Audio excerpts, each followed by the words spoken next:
What's up my boys, c'est Shane. Bienvenue sur une vidéo réaction. Aujourd'hui, on va regarder les erreurs les plus coûteuses de l'histoire. Ça va pas être du level en mode t'as fait tomber ton téléphone, la vitre s'est pétée. Ça m'est arrivé. C'est Tetris mec ton écran. Non là, on va voir un level au-dessus. Tu veux voir le level? Voici une Ferrari Collector. Elle est tombée, l'arrière éclaté. Ça c'est 500 000 € qui vient d'être brûlé. Alors installe-toi bien frérot, je te souhaite un très bon visionnage. Seuls ceux qui ont déjà un jour cassé leur téléphone ont le droit de liker cette vidéo. Et du coup cette vidéo est sponsorisée par Indochine. Non je rigole. Disclaimer, toutes les personnes de la vidéo vont bien, mais on vous incite à faire attention et ne pas reproduire ce que vous allez voir. Alors là on a une disparition tout simplement.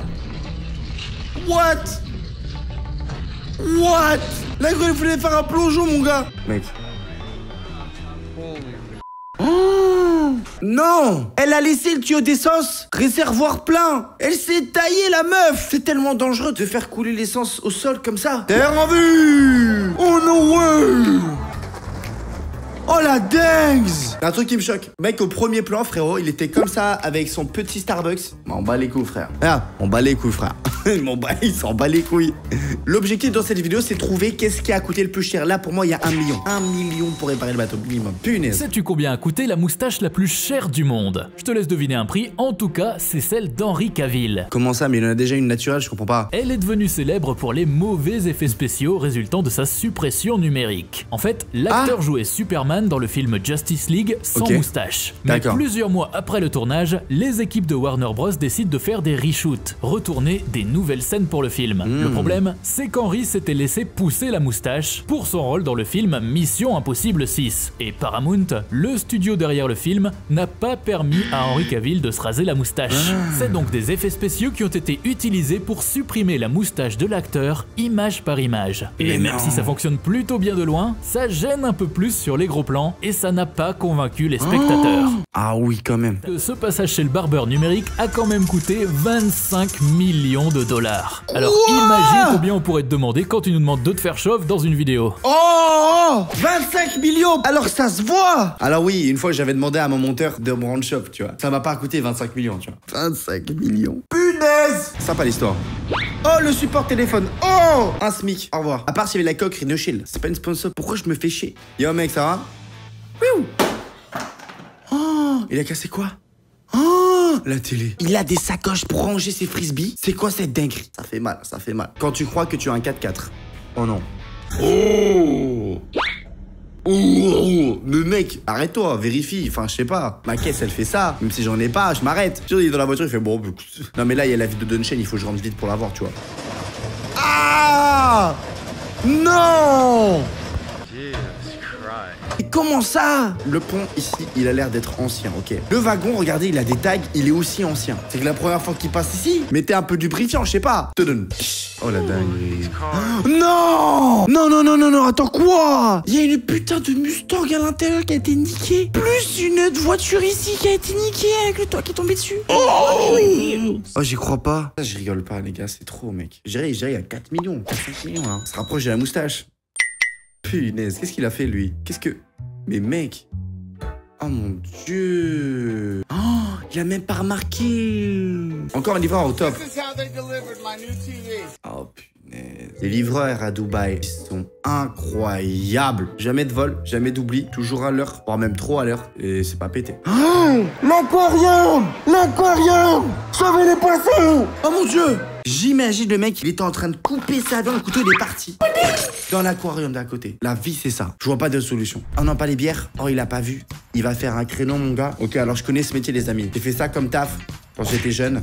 Ça m'est arrivé de casser les commandes, d'accord. Mais là, il a fait strike. Ça fait mal parce qu'en fait, moi je me souvenais que si tu cassais quelque chose, c'était retiré de ton salaire à la fin du mois. Un jour, il y a un mec, il avait cassé un pot de truffe. Mais un pot de truffe, mec, c'était genre un pot, il valait 200 balles. Dès qu'on parle de l'espace, ça peut très vite coûter très cher. Oh après, oui. Des erreurs peuvent toujours arriver. Est-ce que ça va battre le record de 25 millions? En 1998 n'aurait vraiment jamais dû arriver. La NASA a envoyé une sonde en orbite de Mars pour étudier le climat de la planète rouge. La sonde est fabriquée par l'entreprise Lockheed Martin. Et la NASA se charge de diriger la mission qui revient au coût total de 330 millions de dollars de l'époque. La sonde est lancée, tout se passe bien, et en 1999, après 10 mois de voyage, elle approche de l'atmosphère de Mars et brûle intégralement. Pourquoi? Tout simplement parce que la NASA faisait les calculs en mètres et Lockheed en pouces et en pieds. Ce qui a créé une marge d'erreur de 57 km qui a permis à la sonde de trop s'approcher de Mars. Après ça, ils ont enfin décidé à ne travailler qu'avec un seul système de mesure pour les missions spatiales.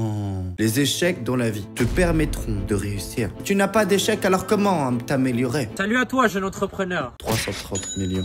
Nouveau record! La vie en jeune. Pourquoi la vie en jeune? Oh, what? Pourquoi il a plein de jeunes comme ça partout? Il est en train de peinture. Il est devenu un poussin. Pont vs dynamite. Waouh! Incroyable! Et le pont, du coup, il se casse pas. Ça coûte cher la dynamite. Pas 330 millions, t'imagines? Oh non, le DJI! Mais qu'est-ce que tu fais?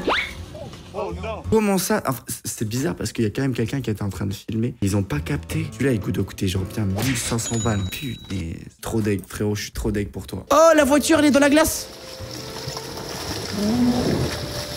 Oh, elle a dit au revoir. Elle a fait un bruit de dinosaure. Au revoir. Punaise. Ah, la crypto-monnaie, le Bitcoin. Il y a encore quelques années, personne ne savait ce que ça allait devenir. Des gens en utilisaient dans des jeux vidéo ou autres comme petit moyen de paiement. En 2011, le programmeur Stéphane Thomas a reçu un paiement de 7002 Bitcoins qui valait à l'époque entre 2 et 6 dollars, soit un paiement entre 14 000 et 42 000 dollars qu'il a stocké sur une Iron Key, une clé USB spéciale pour crypto-monnaie sécurisée par un mot de passe très spécifique. Aujourd'hui, il est toujours en possession de cette clé et avec la montée du Bitcoin, elle contient maintenant l'équivalent d'à peu près 500 millions de dollars, faisant de lui un homme immensément riche. En théorie, puisqu'en réalité, il a perdu la feuille où il avait indiqué son mot de passe. Il a déjà tenté 8 combinaisons basées sur les autres mots de passe qu'il utilise. Le truc, c'est qu'au bout de 10 mauvais mots de passe entrés, la clé se bloquera définitivement et les bitcoins contenus à l'intérieur deviendront donc inaccessibles pour toujours. On croise les doigts pour ces 2 dernières tentatives. Oh la dinguerie. Comment ça, c'est la clé du démon? Putain, moi, le meilleur truc, les gars, c'est les clés USB qui fonctionnent avec la reconnaissance. Tu mets ton pouce, boum, ça analyse ton empreinte. Tu peux pas perdre ton pouce. Oh, ok. J'ai connu une histoire d'un couple qui était en haut d'une éolienne et l'éolienne elle a pris feu quand ils étaient en haut. C'est impossible de redescendre par l'échelle. Ils ont dû rester en haut et ils se sont serrés très fort et ils sont morts. Profitez les mecs, profitez de ouf. Ça commence à être triste la vidéo là. Alors continue les gars, let's go. Qu'est-ce qu'il foutait là? Oh mon dieu. Oh mon dieu, ah oui ça c'est honteux de ouf. 20 000 dollars de réparation il y a eu. Il a mis sa putain de lambeau dans le sable. Waouh. Incroyable ce qu'il vient de faire. Punaise, incroyable. Brian, where's the boat? Brian, where's the boat? 185 000 dollars mec, son bateau, il est tombé sur la route. Oh! Il pensait que c'était ouvert! C'est violent de ouf hein. Oh non, non, non, non, non. Elle a cassé quoi? Non. Ça rebondit sur son sac où il y avait son putain de Mac. Je n'ai jamais compris ce sport. Mais je trouve incroyable à le regarder aux Jeux Olympiques. Sauf que je le regarde en fait qu'une fois tous les 4 ans. Et pendant une moyenne de watch time d'une demi-heure dans ma vie. Voilà, j'ai une vérité. Oh non, non, non, non, non, non, non, il va trop loin. Oh, le bateau il part. Oh! Oh c'est bon, c'est bon, c'est bon. Oh punaise, il a failli se tailler. Ça niquait un peu la vitre mais ça va. Oh, oh bonne année. Bonne année. Oh non. Oh non, la télé. Wow, les jacques faciales de la télé. Oh pardon, je viens de dire une dingue, excusez-moi. Il a dépensé des milliers d'euros pour une bague de mariage et son pote la jette à la mer. Oh. Non. Non. What, le lancer? Déjà, pourquoi c'est ton pote qui a la bague? C'était un prank. Ok les gars, la vie de homme, je suis sûr que c'est faux. Quand tu fais une demande à mariage, t'as toujours la bague dans la poche, ok? Son pote, c'est impossible frérot. C'est impossible frérot que tu la jettes aussi loin. Regarde, regarde. Oui, bien sûr. Son but, c'était de la jeter aussi. Mais je crois qu'il voulait faire un prank à la nana. Il a déjà enlevé ses vêtements, tu vois, il était prêt à sauter. Et en plus, elle flotte, regardez, parce qu'elle est juste là. Bien joué les mecs, bien joué, let's go. Incroyable ton content. Très récemment aux États-Unis, le 27 mars 2024, un énorme porte-container a dérivé de sa route dans la baie de Baltimore et percuté le pont de 2,9 km qui est traversé par plus de 34 000 véhicules par jour. Heureusement, le bateau avait réussi à lancer un appel de détresse et les autorités ont pu stopper momentanément le trafic. numérique. Mais le pont inauguré en 1977 n'était pas du tout conçu pour résister à ce genre de choc. Malheureusement, 6 hommes sont portés disparus. Du côté du bateau, il semble stable et 2 containers sont passés par-dessus bord. Le président des États-Unis a déjà annoncé que l'État se chargera de la reconstruction. Alors elle n'est pas encore chiffrée pour le moment, mais ça pourrait s'élever pour ce genre de pont à plus de 6 milliards de dollars. Quoi ? 6 milliards un pont comme ça? Après il fait 3 km de long aussi, on dirait pas. Eux, ils ont eu une idée de génie. D'ailleurs, la partie la plus géniale de leur plan est d'avoir été sûr d'être sur une fine planche bien glissante. Ouais. Alors on a ce mec qui décide carrément d'abandonner. Du coup le mec en bleu tente le tout pour le tout, mais ça passe pas. La moto, c'est pour les poissons. Mais comment ça passe? Il y a des bouts de bois, mais mec! Oh non. Excellent. Ah mais eux c'est des débiles hein. Mec! Mais non. Mais non. Oh putain la caisse! Ah mais ils s'en foutent, c'est pas possible. Tu vas pas me dire qu'ils ont fait ça en un seul coup. Et ça fait 14 fois qu'ils sont en train de les jeter sur la voiture, là je suis désolé. Oh waouh, le drone. Il est axé parfaitement. Oh il est trop fort. Waouh, incroyable. Ils étaient préparés. Danny a fait le même plan sans le crash. Ah oui. Oh. Oui, j'avoue, il avait fait le même plan avec le drone et on l'avait pas crash. Après, il avait mis le code on chain pour un maximum de shots, tu vois, logique, mon manager. I destroyed my iPhone. I was at the gym, getting warmed up as I normally do. I grabbed my weights for incline dumbbell press. I placed my phone down next to me. As I finished my PR, I was setting down the dumbbells and one of them started to roll. Before I knew it, the dumbbell was flying across the back of my phone. The sheer weight of it shattering my phone. C'est arrivé à mon graphiste qui va à la salle avec moi, il a niqué son tel. A life hack on how to quickly lose your job and a few $1,000. Non.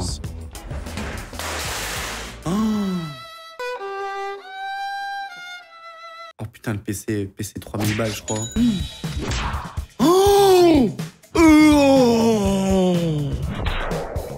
la caméra de cinéma qui s'est pris un poteau, frérot, regardez. Ah, elle s'est détachée, frérot. Oh, c'est dingue, c'est dingue. Jusqu'en 1867, l'Alaska était un territoire de la Russie. Il s'en sortait économiquement grâce aux ventes de fourrure, de thé et de glace principalement. Mais ça rapportait plus assez pour l'empereur Alexandre II, qui a décidé de la vendre aux USA pour la modique somme de 7,2 millions de dollars. Le truc, c'est qu'en 1896, soit 29 ans plus tard, des quantités astronomiques d'or ont été retrouvées sur le territoire. Et plus tard encore, du pétrole. En tout, on peut estimer qu'avec cette vente de l'Alaska, l'Empire russe a pu perdre environ 200 milliards de dollars. C'est pas mal. Eh bien les amis, c'est le record. L'Alaska, qui a été vendu à 7 millions et qui en vaut 200 milliards.